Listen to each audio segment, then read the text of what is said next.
کیا آپ کا بھی دل چاہتا ہے کہ کعبے کا بار بار طواف کریں، روزہ رسول صلی اللہ علیہ وسلم پر حاضری دیں، لیکن جیب اجازت نہیں دیتی، وسائل نہیں ہیں، بینک بیلنس صفر ہے؟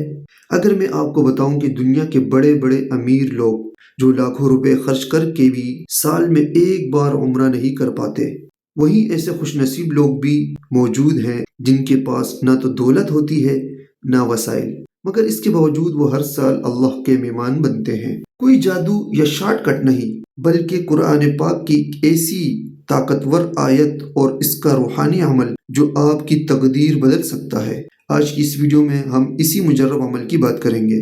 ویڈیو کو آخر تک لازمی دیکھیے گا، شاید یہی آپ کے اگلے سفر حجاز کا پروانہ بن جائے۔ رزق اور اسباب انسان کی ظاہری محنت سے جڑے ہیں، لیکن نیت اور تڑپ اللہ کی رحمت کو کھینچ کر لے آتی ہے۔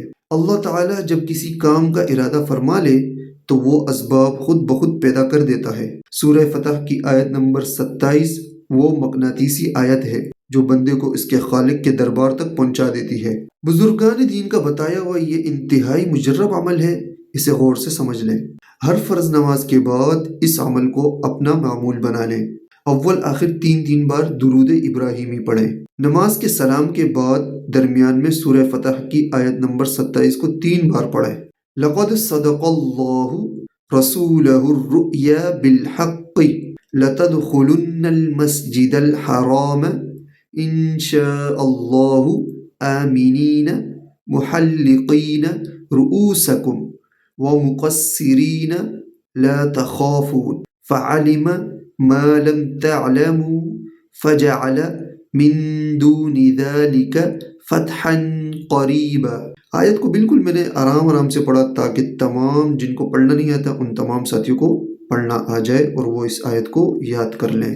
اس طرح آیت آپ نے مکمل یاد کرنی ہے، پھر روانی سے لقد صدق اللہ رسولہ الرؤیا بالحق لتدخلن المسجد الحرام ان شاء اللہ آمنین محلقین رؤوسکم ومقصرین لا تخافون فعلم ما لم تعلموا فجعل من دون ذلك فتحا قریبا۔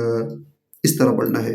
وظیفہ مکمل کرنے کے بعد سچی عاجزی اور گریہ زاری کے ساتھ بیت اللہ کی حاضری کی دعا مانگیں۔ صرف زبان سے وظیفہ کرنا کافی نہیں ہے، اپنی استطاعت کے مطابق تھوڑی بہت بچت اور حلال کمائی کا آغاز بھی لازمی کریں۔ دل میں ذرہ برابر بھی شک نہ ہو کہ اللہ کے لیے کچھ بھی ناممکن ہے۔ میرے بھائیوں اور بہنوں، اللہ کی رحمت سے کبھی نا امید نہ ہو۔ آج ہی سے اس عمل کو اپنی نمازوں کا حصہ بنا لیں۔ اگر ویڈیو اچھی لگی ہو تو کمنٹ میں لبیک اللہم لبیک لکھیں، کیا پتہ کس کے آمین سے آپ کی دعا قبول ہو جائے۔